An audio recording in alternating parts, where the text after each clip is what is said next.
Қайырлы күн достар, қалдарыңыз қалай? Менің каналыма қош келіпсіздер.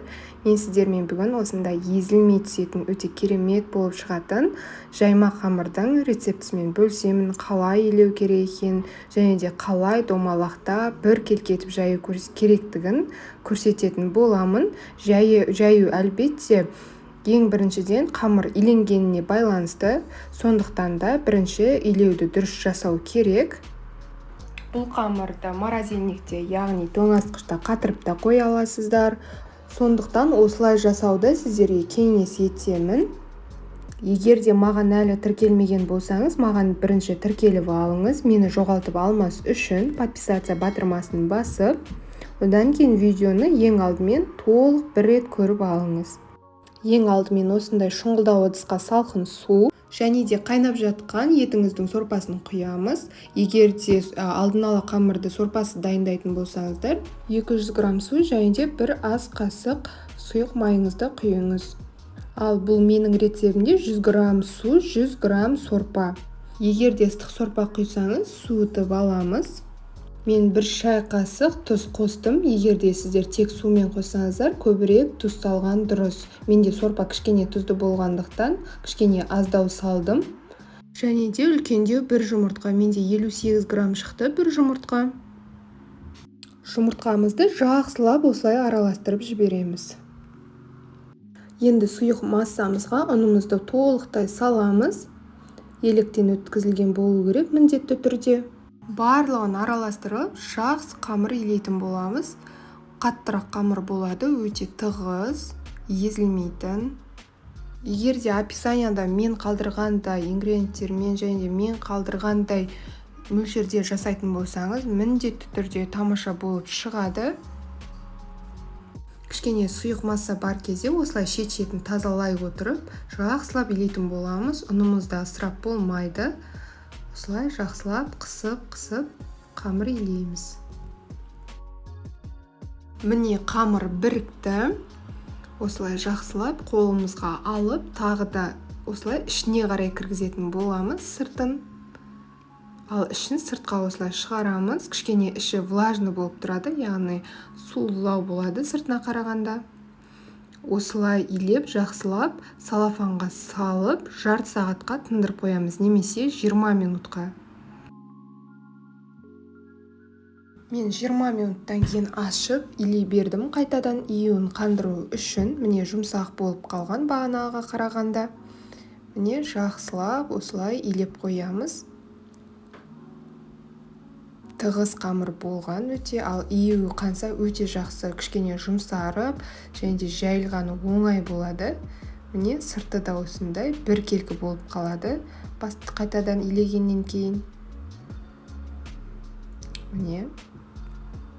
Дәл осылай 20 минуттан кейін тағы бір қайталаймыз. Мен оны видеоға түсірмедім.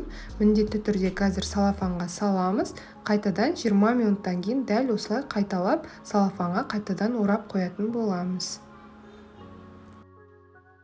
Міне қамырымыз дайын. Менде толықтай илегеннен кейін 1 сағат уақыт өтті. Соның арасында осы 1 сағаттың ішінде 2 рет мен июін қандыру үшін қайтадан басып қойдым.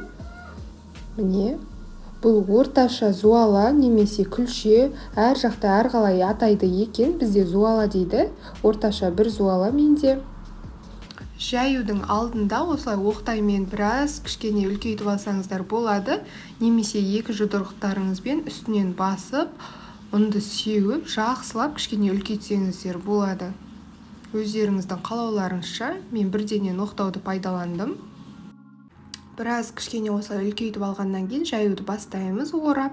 Міне осылай жақсылап 2 шетін ғана басамыз, ал қол ортаға келгенде орта жағын баспаймыз. Жай өтіп кетеміз осылай. 2 шетін ғана басатын боламыз. Міне осылай. Және де айналдыра отырып жаямыз. Сонда теп-тегіс доп-домалақ болып шығады қамырымыз. Міне қатты бұрып жібермейміз. Осылай айналдыра отырып жаятын боламыз. Егер де қамырыңыз шет-шеті көйлек болып, әртүрлі болып кеткенін қаламасаңыз, қамырды өте тығыз жақсы илеген дұрыс, және де июі жақсы, өте жақсы қануы қажет. 1 сағат, 1,5 сағаттай жақсы тұруы қажет салафанда. Сонда ғана қамыр осылай біркелкі оңай жайылатын болады. Міндетті түрде ережені сақтау керек, тек 2 шетіне ғана салмақты саламыз.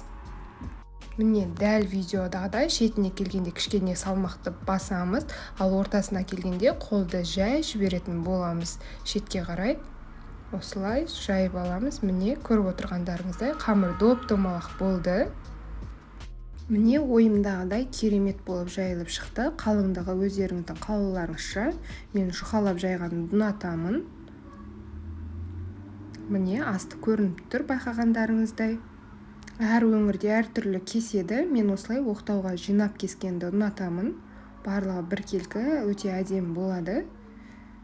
Өз кесу өздеріңіздің қалауларыңызша. Дәл осылай кесіп, 4-ке бөліп, бірденнен морозильникке осылай толықтай сала салсаңыздар да бір-біріне жабыспай өте жақсы тұрады. Бір күнге ерте жайып қоятын болсаңыздар қамырды мысалға. Не осылай 4 бөлікке кесіп алдым мен. Қазанға салғанға оңай болсын деп.